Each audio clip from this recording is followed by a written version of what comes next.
잠언 3장 34절 말씀을 인용하면서 하나님은 교만한 자를 물리치고 겸손한 자에게 은혜를 베푸심이 하나님께 순복하라 이렇게 되어 있는데요. 복종하라 이제 이렇게 오늘 본문을 말씀은 그렇게 하는데 전해 성경은 순복하라 이렇게 되어 있습니다. 그래서 하나님이 더욱 큰 은혜를 주시나니 그러므로 일렀을 때 하나님이 교만한 자를 물리치시고 겸손한 자에게 은혜를 주신다 하였느니라. 그런즉 너희는 하나님께 순복하라 이렇게 되어 있었습니다. 그런데 지금은 복종하라 같은 의미겠죠. 순종하고 복종하라 그런 의미인데요.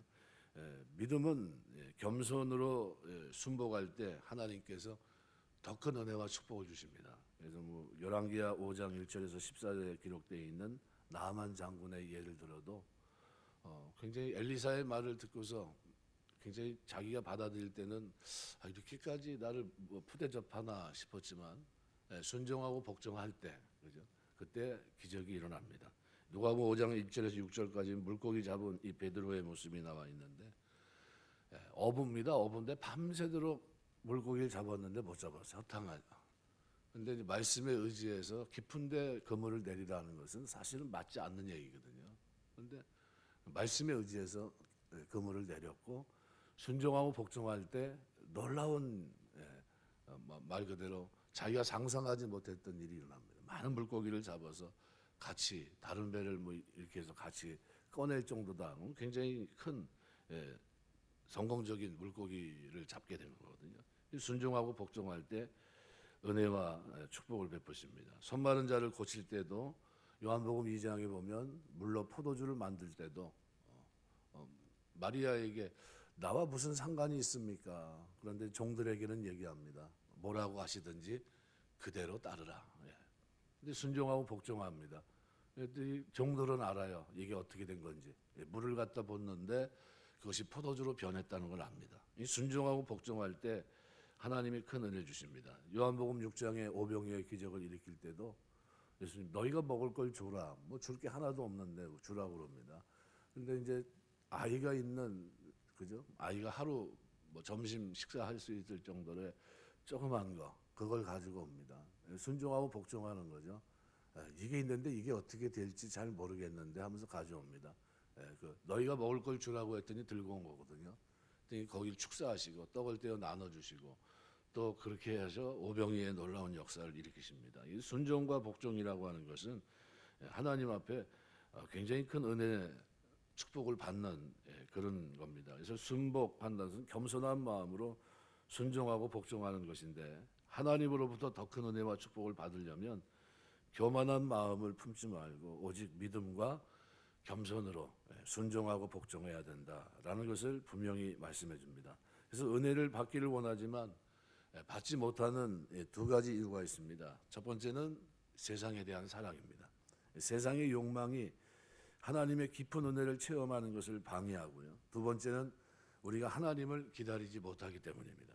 하나님 앞에서 자신을 낮추면 반드시 하나님께서 그 사람에게 은혜를 주시고 필요한 것을 채워주십니다. 그런데 우리는 그것을 기다리지 못하고 속으로 낭망합니다. 믿는 성도들은 성령이 시기하기까지 사모하시기 때문에 우리가 세상을 사랑하면 성령이 우리를 거스려 싸움을 시작합니다. 그래서 안 믿는 사람은 다 되는 일도 믿는 성도는 안 되는 경우가 많습니다. 성령으로 인해서 그렇다고 우리 속에 있는 불신앙이 고개를 들게 되면 또 어떤 때는 또 예수 믿는 걸 후회하기도 하는 사람도 있습니다.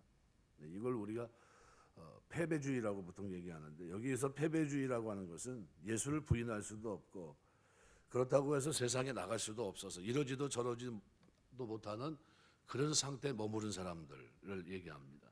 이런 세상 욕심이 아직도 덜 죽어 있는 거죠. 여전히 세상 욕심을 가지고 살아갑니다. 내 속으로는 너무나도 세상에서 잘 되고 싶지만 길이 없어서 지금 그대로 있는 겁니다. 이런 사람들은 믿기는 하지만 기쁨이 없습니다. 어쩔 수 없이 신앙생활을 합니다. 그런 사람들에게 주시는 말씀이 오늘 본문에 기록된 6절입니다. 그러나 더욱 큰 은혜를 주시나니 그러므로 일렀으되 하나님이 교만한 자를 물리치시고 겸손한 자에게 은혜를 주신다 하였느니라. 더욱 큰 은혜를 주신다고 말씀하고 있는데 내가 신앙적인 결정을 내리느라고 이 세상에서 잃어버린 것을 훨씬 능가하는 은혜입니다.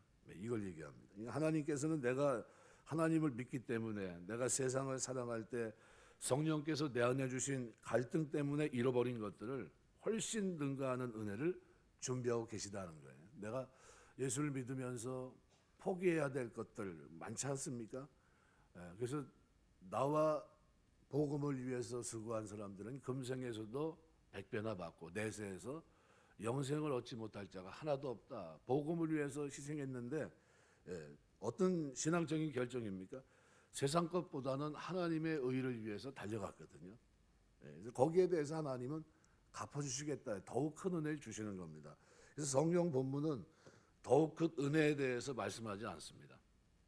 단지 세상에서 바라는 것이 뜻대로 되지 않는다고 해서 자기 자신에 대해서 화를 내고 아무것도 없다는 이 패배의식에 사로잡히지 말고 이처럼 낮아진 기회를 더 적극적으로 받아들이라고 말씀합니다. 그 이유가 뭐냐 하면 이 모든 일들이 나를 겸손하게 만들기 위한 하나의 과정이기 때문입니다. 하나님께서는 교만한 자를 물리치시고 겸손한 자들에게 은혜를 주십니다. 하나님께서는 그리스도의 피로 우리를 사셨고 그들을 더욱더 하나님의 뜻에 맞는 사람들로 만들어 가시기 위해서 우리 안에 시기하는 성령을 주셔서 때로는 세상에 대한 좌절감도 맛보게 하십니다. 그래서 이 세상에서 실패하고 신앙 때문에 되는 일이 없는 형제들은 생각해야 되는 것이 뭐냐면요, 내가 이런 일을 통해서 내 자신의 부족을 인정하고 하나님 앞에서 겸손해야 됩니다.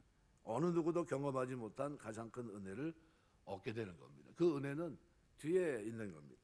하나님께서 나를 낮추실 때 더 큰 은혜를 주시려고 그렇게 하시는 것이다. 이렇게 생각하면 맞습니다. 하나님이 우리에게 더 큰 은혜를 주실 줄 믿습니다. 우리가 상상하지 못한 축복을 하나님은 뒤에는 놓으셨는데 두 마음 가지지 말고 한 마음으로 하나님 앞에 순종하고 복종하면 하나님이 어떻게 해요? 생각하지도 못했던 은혜, 그 생각한 거에 넘어서는 그 은혜를 우리 주시겠다는 겁니다. 그래서 오늘 본문은 그렇게 말합니다. 겸손한 자에게 은혜 주신다 하였느니라. 그런즉 너희는 하나님께 복종할지어다. 그래서 마귀를 대적하라는 거죠. 그래서 마귀를 대적하라 그리하면 너희를 피하리라. 여기 진정한 겸손이 뭐냐? 그래서 어떻게 하는 것이 마귀를 대적하는 것이냐 하고, 또 진정한 겸손이란 하나님께는 어떻게 해요? 복종, 순종하고 복종하는 것이고, 마귀에 대해서는 그가 피할 정도로 단호하게 대적하는 것. 이것이 참된 겸손입니다. 그냥 여기 그냥 흐릿한 모습이 아니에요. 아주 뚜렷한 모습입니다. 하나님 말씀 앞에는 순종하고 복종하고, 또 마귀에 대해서는 단호한 태도, 선에 대해서는 온유하고 악에 대해서는 단호한 것.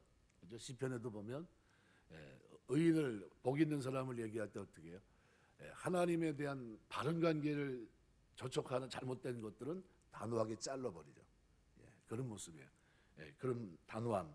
상황할 때를 꺾지 않을 만큼 이사야 42장 3절 말씀대로 우리 주님은 온유하십니다. 그런데 제자들의 발을 손수 씻길 정도로 겸손하신 분입니다. 요한복음 13장.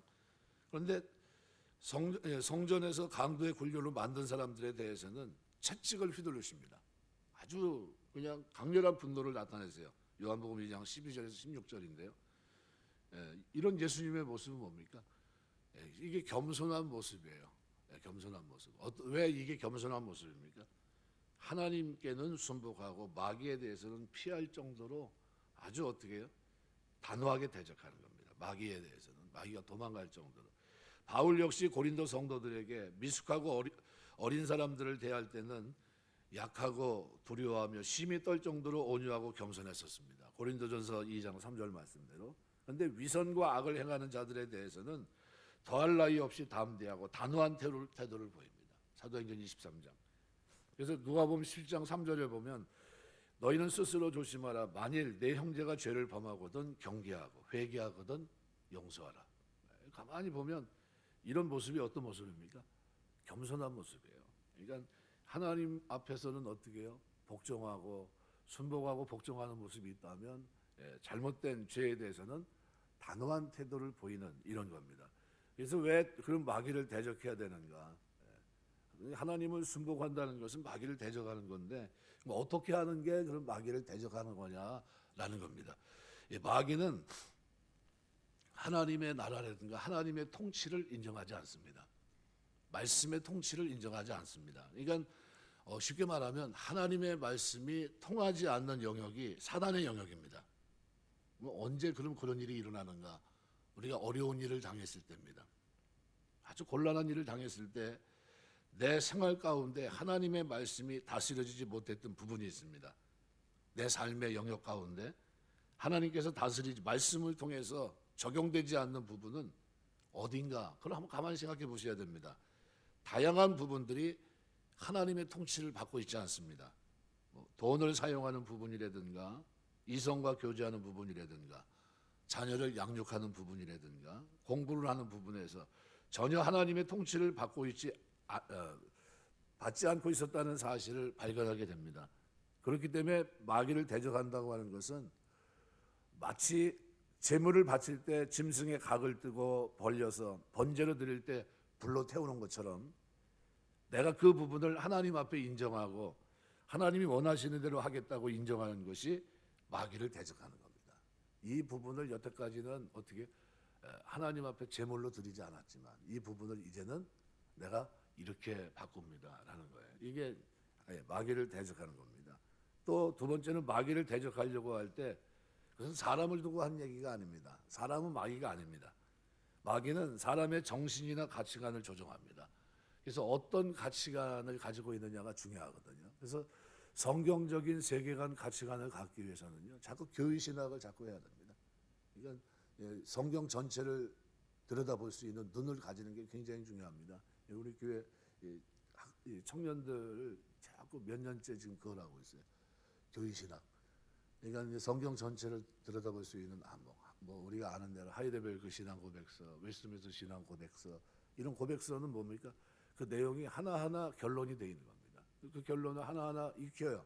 내 마음 속에 그 생각 속에 그것이 뭐예요? 나의 가치가 돼요. 세계관, 성경적인 세계관이 됩니다. 그것이 내 신앙의 믿음의 왁구를 짜주는 겁니다. 믿음, 소망, 사랑 가운데 하나님의 뜻을 행하는 건전한 생각, 의인으로 걸어가야 될 길, 무엇이 옳고 그른지 이거를 정확하게 구분해 주는 역할을 합니다. 이게 있어야 세상을 살아가면서 사단의 잘못된 사상이라든가 가치 이런 것도 어떻게 물리칠 수 있습니다.